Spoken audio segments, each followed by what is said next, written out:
town of Jesus' birth has festively opened the season of Advent with the solemn entry of Father Pierbattista Pizzaballa, Custos of the Holy Land.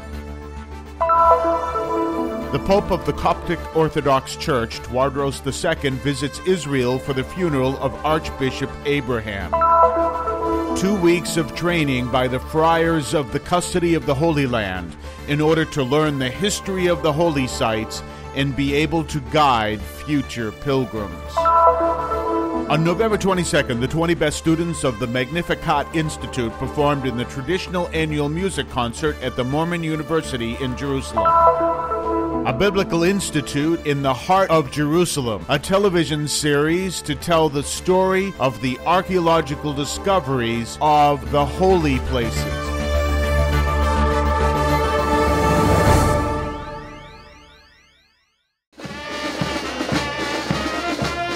The town of Jesus' birth has festively opened the season of Advent with the solemn entry of Father Pierbattista Pizzaballa, Custos of the Holy Land. After being welcomed by the civil and religious authorities in Manger Square, Father Pizzaballa entered the Basilica of the Nativity and the Basilica of Santa Caterina, where they celebrated the first Vespers.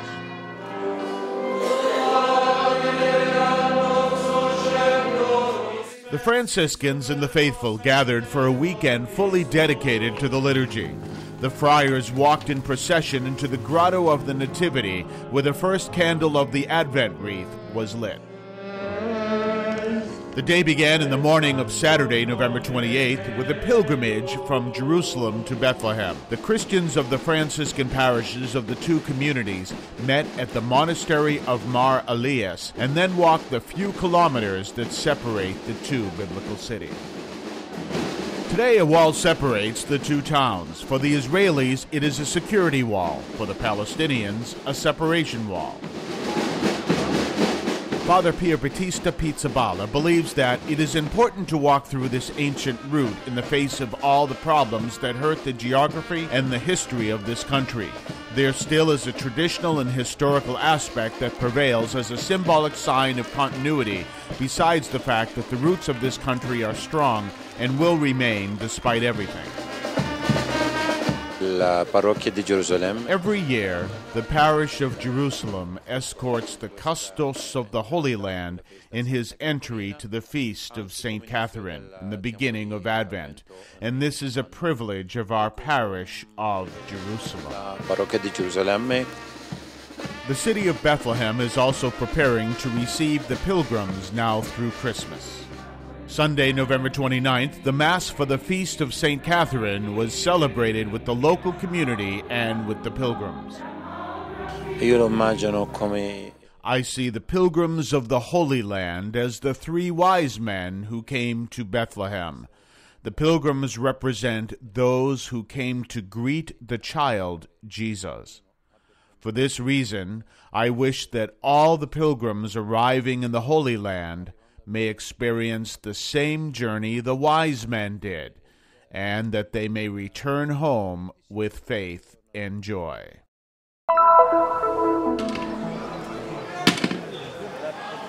Jerusalem paid its last respects to Amba Abraham, Coptic Archbishop of the city and the Near East.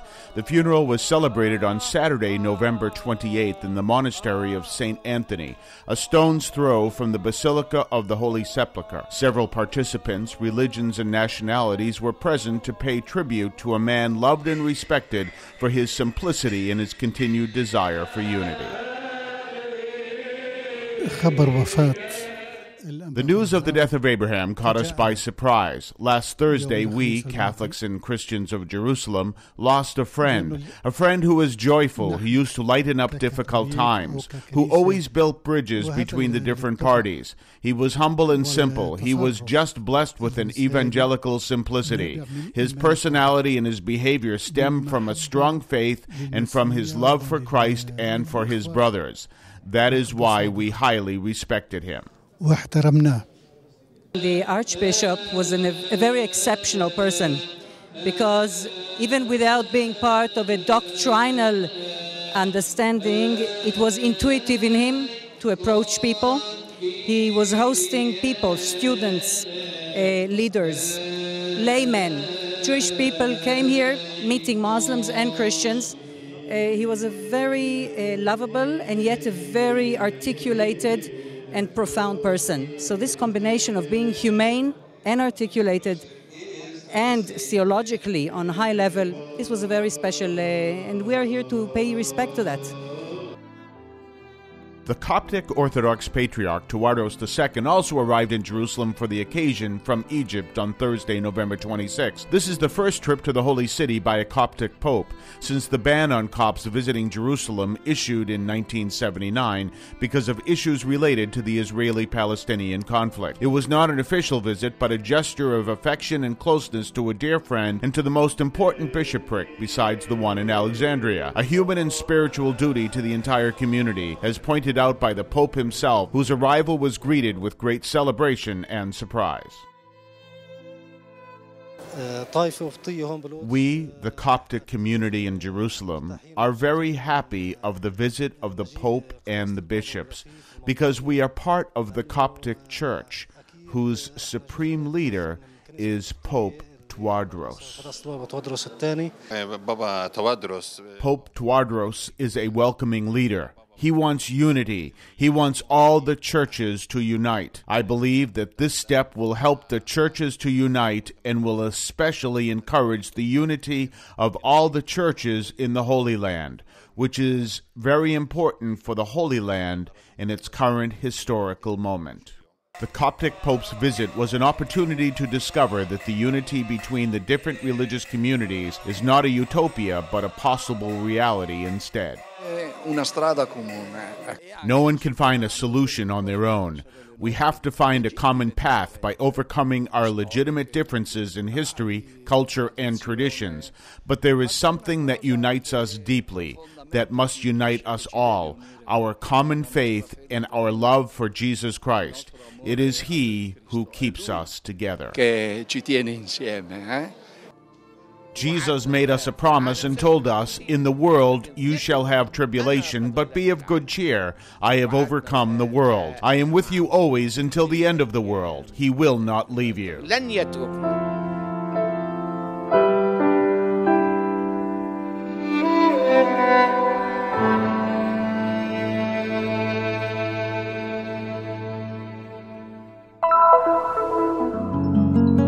There is a mountain of things to discover and explain. With these words, Father Narcisio, a Franciscan friar from the Custody of the Holy Land, who has lived in Jerusalem for almost 30 years, greeted the friars who participate in the course for spiritual animators of pilgrimages, sponsored by the Studium Biblicum Franciscanum. 17 people, among which are commissioners, participated in the 2-week training and revision in order to get to know the sacred places, as well as the sanctuaries and the history of the Holy Land very closely, under the expert guidance of the friars of the custody to be able to guide the future pilgrims.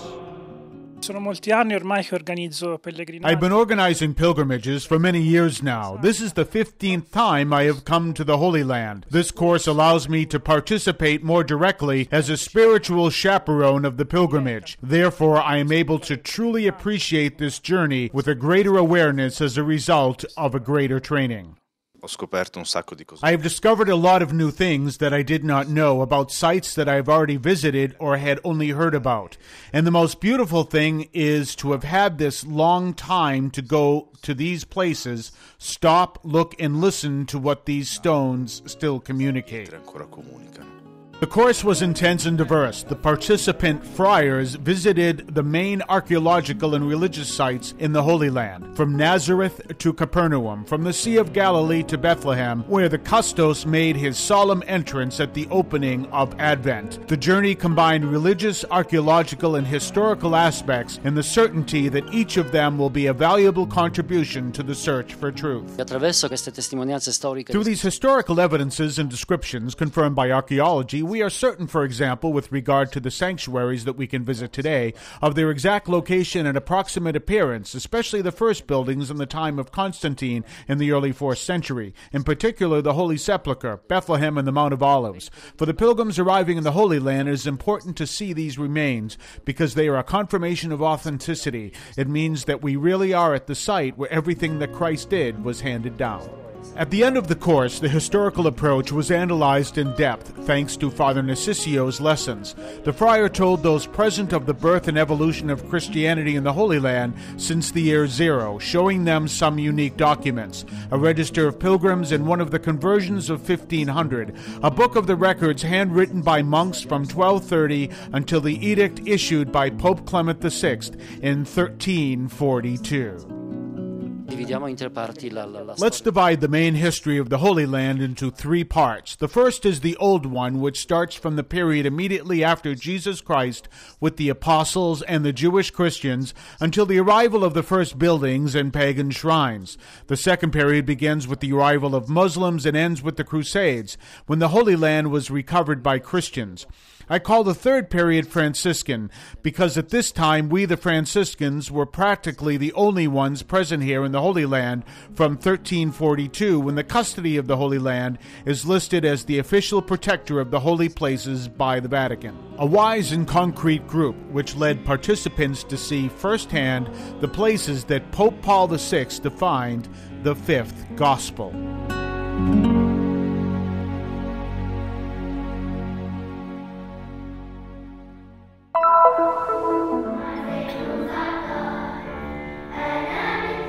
Musical evening at the Mormons' University in Jerusalem.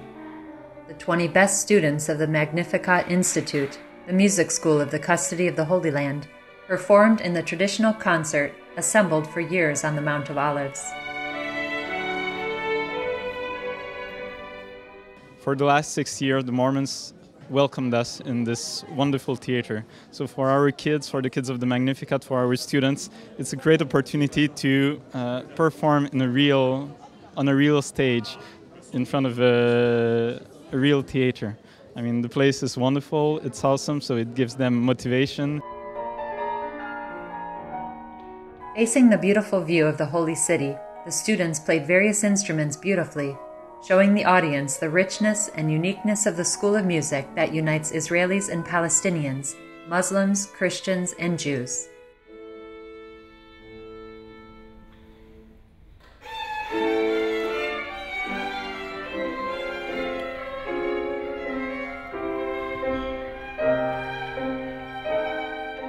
The Magnificat Institute offers several musical courses, including violin, piano, and children and adult choirs. It was a wonderful evening. It was truly magnificent.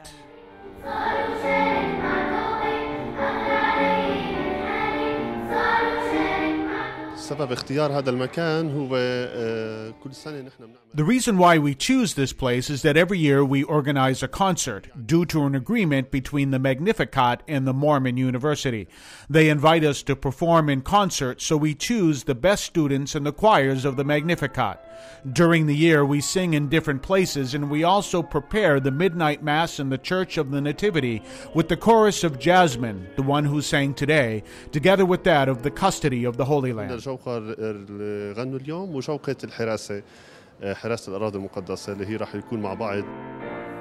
The girls of the Jasmine Choir concluded the musical evening with great success and emotion.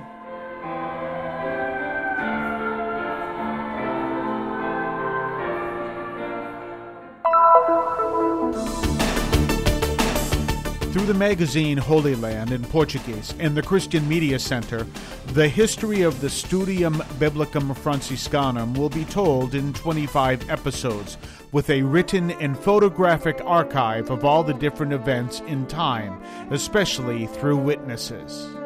The Studium Biblicum Franciscanum has a balcony where we are right now. It is a beautiful sight. From here, we are able to see all the main memories of the passage of Jesus in Jerusalem. The series tells the story of the excavations and archaeological discoveries, a scientific institution for research and academic teaching of the Holy Scripture and archaeology of the Bible. The Studium Biblicum Franciscanum has always had a dual personality, research and teaching. As a research center, it is dedicated to the study of biblical archaeology, particularly to the discovery of the holy places of the New Testament and the discovery of the early church in the Holy Land and in the Middle East, as well as to the study of literary sources. The Christian Media Center recorded the biblical tours constituting a qualifying time of preparation offered to the students of biblical studies. The purpose of these biblical excursions is to familiarize students with the different regions and biblical sites. The biblical and archaeological excursions are necessary to be able to obtain familiarity with the place and to get to know the entire setting in which the events occurred. These are the events we study in the books. The Studium Biblicum Franciscanum conducts biblical research in historical, exegetical, theological, linguistic, and environmental aspects. The instructional activities emphasize the biblical languages and the personal and prolonged contact with the Oriental biblical world. A student of sacred scriptures cannot read texts in the original languages. This applies to both the Hebrew language and to the Greek language. The person who really wants to learn the Bible or wants to deepen the study of the Bible must make the effort to learn the biblical languages, which are Hebrew for the Old Testament and Greek for the New Testament. In addition to Hebrew and Greek, the Institute also offers the course of Aramaic. The first important aspect of Aramaic is the fact that some Old Testament texts are written in Aramaic as part of the book of Daniel and Ezra. Therefore, students have to study biblical Aramaic to be able to understand this part of the Bible. In addition to that, Aramaic is very important because it was the language of Jesus. We know that Aramaic was definitely one of the languages that Jesus spoke. Penso così che tutti serviamo. I believe that we all serve the cause of the gospel. This means we have to let people know that faith has nothing to fear.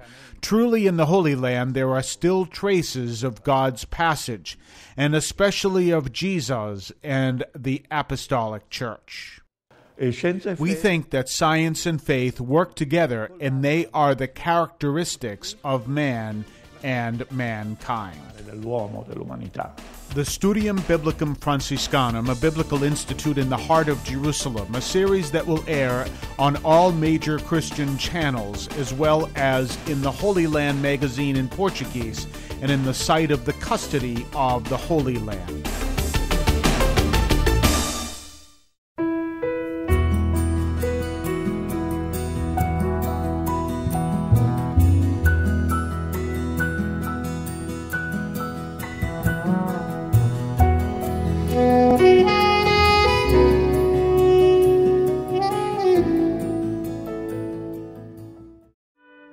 Terra Santa News is a production of the Christian Media Center in Jerusalem, Holy Land. For more information about Terra Santa News and the Christian Media Center, please check out our website at the bottom of the screen. You'll also be able to subscribe to our newsletter, to view live video feeds from the Holy Land, as well as visit our Facebook and YouTube pages and follow our Twitter feed. Come visit the website of Terra Santa News.